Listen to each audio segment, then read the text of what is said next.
Assalamualaikum dan selamat sejahtera kepada semua pelajar. Apa khabar? Harapnya semua pelajar berada dalam keadaan sihat dan ceria sentiasa. Pada kali ini, pelajar akan bersama saya, Cikgu Zaini Zakaria, Guru Pendidikan Jasmani dan Kesihatan. Hari ini, kita akan belajar tentang pendidikan kesihatan. Topik pada hari ini ialah pertolongan cemas, iaitu berkaitan dengan prinsip dan prosedur RICE. R-I-C-E. Cikgu percaya para pelajar pernah mendengar istilah pertolongan cemas. Adakah pelajar masih mengingati topik pertolongan cemas semasa berada di tingkatan 1 dan 2? Ya, semasa di tingkatan 1, pelajar telah mempelajari tentang prinsip dan prosedur DRABC, iaitu danger, response, airways, breathing dan circulation. Ini adalah proses semasa bantuan CPR. Manakala prinsip dan prosedur TOTAPS, TOTAPS ialah talk, observe, touch, active movement, passive movement dan skill test. Itu untuk kaedah, menilai kaedah kecederaan semasa melakukan aktiviti. Baiklah, bolehkah pelajar beritahu saya maksud pertolongan cemas? Baiklah pelajar, sebelum kita meneruskan topik pada hari ini, cikgu ingin menyatakan tentang standard pembelajaran, iaitu apa yang sepatutnya para pelajar kuasai dan capai selepas selesai sesi pengajaran dan pembelajaran ini. Standard pembelajaran pada hari ini ialah yang pertama, pelajar boleh menerangkan prinsip dan prosedur RICE. R mewakili rest, I mewakili ice, C mewakili compression dan E mewakili elevation. Dan prinsip pembelajaran kita yang kedua ialah menerangkan kecederaan yang boleh dirawat dengan menggunakan prinsip dan prosedur RICE. Seterusnya, kita akan tengok tentang maksud pertolongan cemas. Adakah pelajar masih ingat tentang maksud pertolongan cemas semasa di tingkatan 1 dan 2? Baik. Pertolongan cemas ialah rawatan atau bantuan awal yang diberikan kepada mangsa yang cedera atau sakit secara tiba-tiba sebelum bantuan pakar perubatan tiba ataupun sebelum mangsa dihantar ke hospital. Bantuan yang diberikan mestilah daripada orang yang terlatih dan mempunyai pengetahuan tentang asas perubatan. Jadi, bukan semua orang boleh memberikan pertolongan cemas, apalagi jika melibatkan kecederaan atau kemalangan yang teruk. Hanya individu yang bertauliah dan terlatih sahaja boleh memberi bantuan. Ini kerana di antara tujuan pertolongan cemas ialah untuk menyelamatkan nyawa. Setiap saat adalah amat penting. Sekiranya berlaku pendarahan, mesti bertindak cepat untuk menghentikan pendarahan. Dan sekiranya terhenti jantung dan pernafasan, berikan bantuan pemulihan pernafasan dan jantung. Apabila pernafasan terhenti, bekalan darah beroksigen ke otak akan tergendala.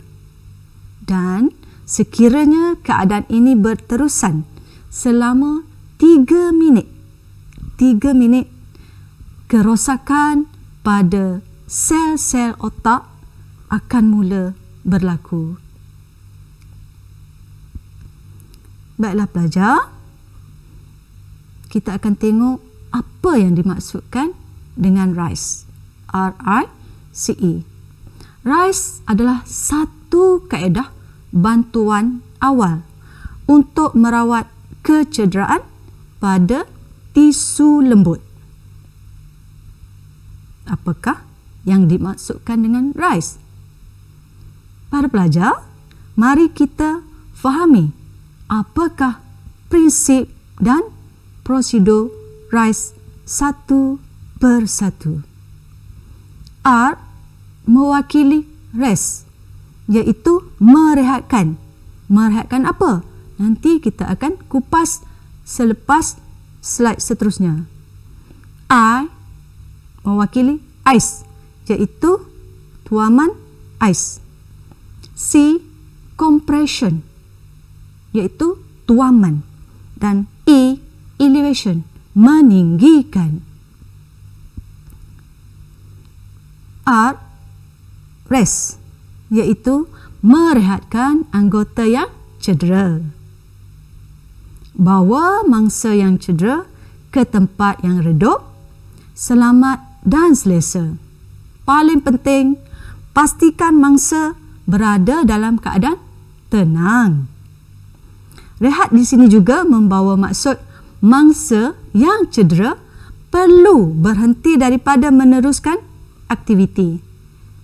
Mangsa perlu berehat dalam kedudukan yang selesa dan tidak menggerakkan bahagian yang cedera bagi mengurangkan rasa sakit dan menyebabkan kecederaan yang lebih teruk. Pastikan bahagian yang cedera disokong supaya pendarahan dan bengkak tidak menjadi parah. Keadaan ini akan menjadikan proses pemulihan lebih pantas. Penggunaan tungkat adalah digalakkan jika kecederaan tersebut melibatkan anggota kaki. Sekiranya mangsa mengalami patah tulang, bawa ke hospital dengan segera. Prosedur dan prinsip dan prosedur RICE yang kedua ialah I, iaitu ice. Meletakkan beg ais ke atas bahagian yang cedera dengan segera. Aplikasi ais ke atas bahagian yang cedera harus dilakukan. Suhu yang sejuk akan menyebabkan saluran darah mengecut.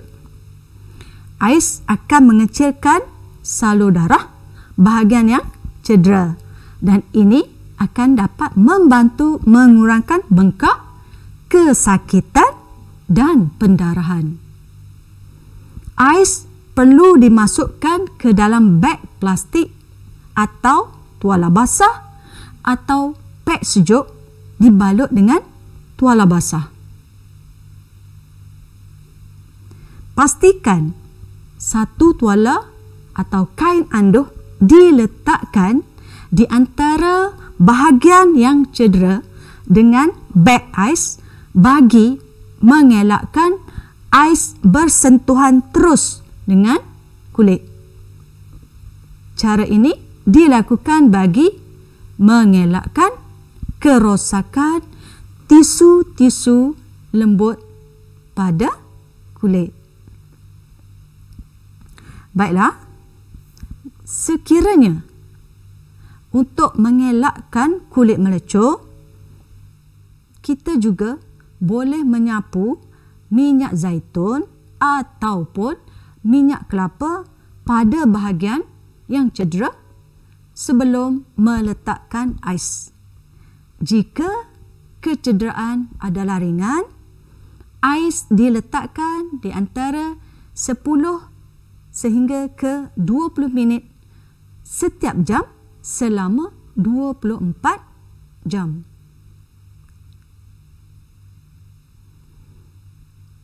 C iaitu compression. Tuaman dengan balutan anja ke atas bahagian yang cedera. Tekanan pada bahagian yang terlibat akan mengurangkan perkumpulan darah pada bahagian tersebut. Kaedah ini akan mengurangkan bengkak, pendarahan serta memberi sokongan ke atas bahagian yang cedera.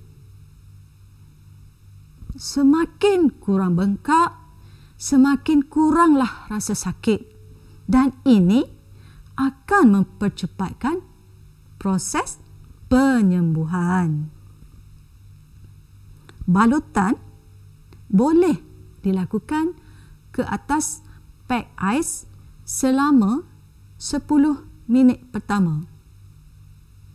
Pastikan balutan tidak terlalu longgar atau ketat. Dan prinsip RICE yang terakhir ialah E, elevation, iaitu meninggikan bahagian yang cedera. Okey. Tujuannya untuk mengurangkan bengkak, kesakitan dan pendarahan. Jika bahagian yang cedera melibatkan kaki, harus ditinggikan melebihi paras jantung dengan meletakkan bantal, bangku atau sokongan di bawahnya. Jika bahagian yang cedera melibatkan lengan, gunakan anduh untuk meninggikannya daripada paras jantung. Seperti yang pelajar nampak dalam slide ini, gambar menunjukkan cara meninggikan bahagian yang cedera.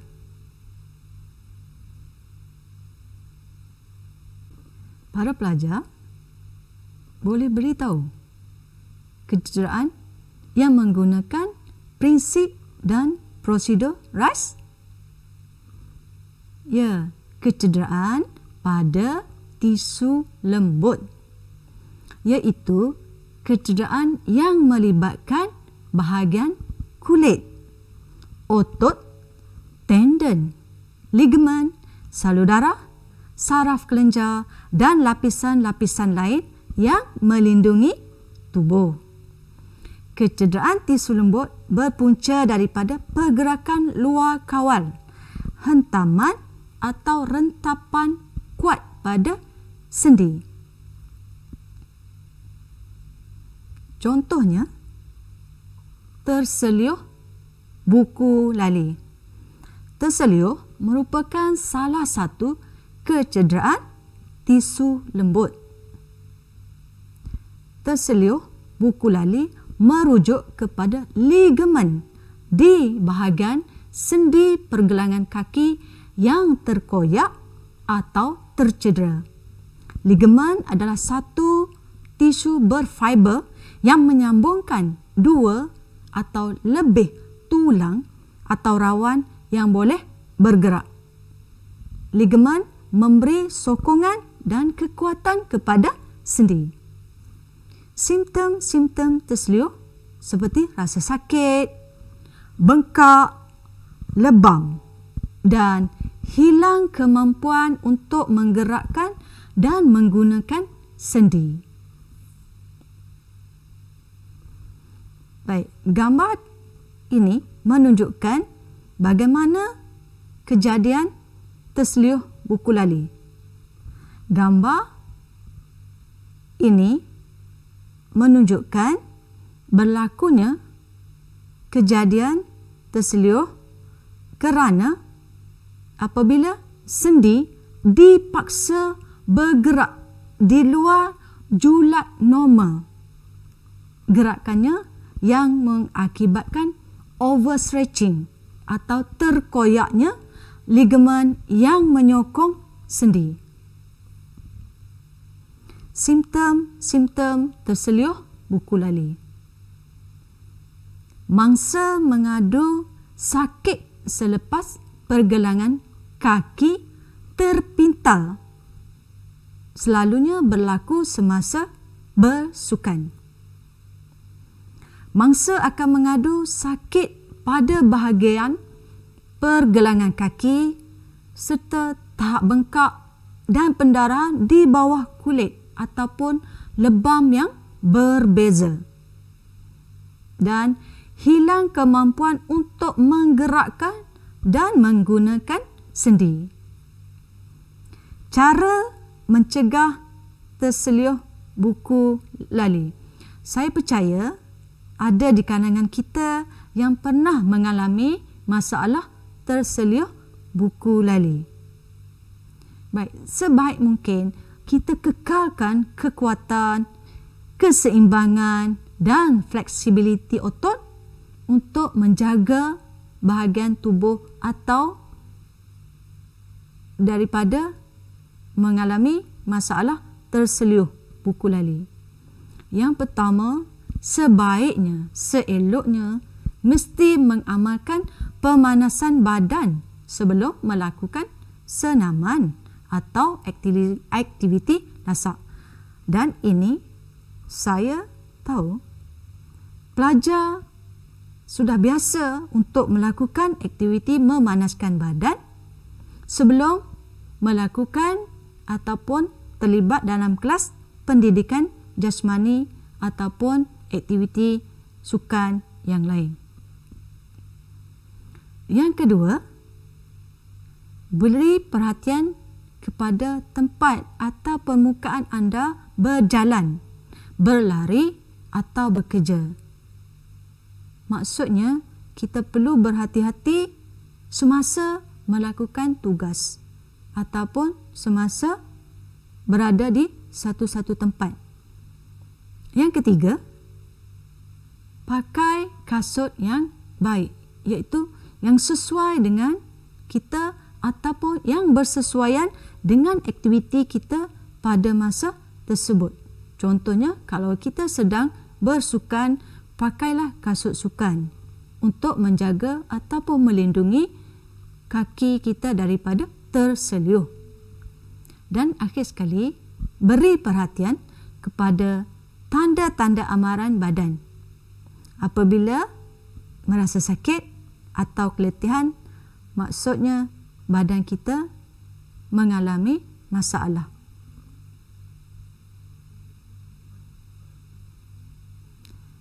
Di sini, cikgu sertakan tayangan video tentang prinsip dan prosedur RICE. Semoga dengan menyaksikan tayangan ini, pelajar akan lebih memahami tajuk prinsip dan prosedur RICE. Welcome to our program. Today we're chatting with Dr. Nicholas Muziska. He is a Steward emergency medicine physician, and he's here to talk about a very helpful at-home treatment. And this is really for common minor injuries. So say somebody stumbles down the steps or they're out ice skating and they hurt their ankle. What are the things you should do right away? Well, Mary, that's a really good question, and there is in fact a method known as the RICE method that you can use at home. RICE stands for rest, ice, compression, and elevation. And if you don't mind being my patient, I'll show you how it's done. Of course. Can I take off your shoe here? Absolutely. Okay, so the first thing that you want to do in the RICE method is rest your ankle.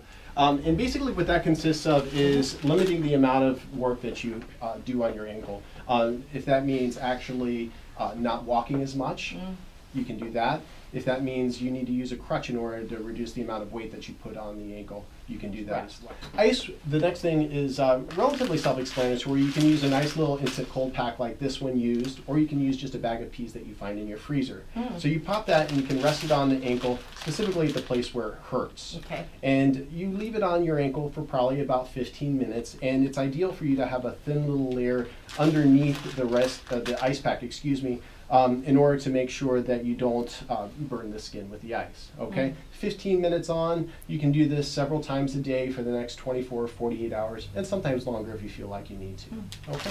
So the next portion is actually compression. And so what I'll have you do, if I can have you just bring your ankle over here a little bit, you want to use an ACE wrap.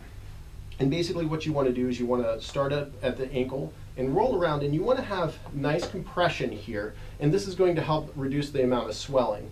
And you want to overlap the ACE wrap probably about 50% or halfway every time you cross over. And you want this to be snug, but you don't want it to be uncomfortably tight. The last portion of this is the elevation portion. So this is when you're at home after a long day of work, or maybe if your boss lets you, you can rest up your ankle while you're at work. Elevation, the key part is, and this is for the swelling, is to make sure that it's above the level of your heart, okay? If at any point in time you feel as if your ankle is unstable, you're not able to walk on it, or if anything else makes you concerned, you need to come and see me in the emergency department. So, Dr. Muzyska, thank you for being with us today. This was very helpful information, I'm sure, for our audience, and thank you for joining us today.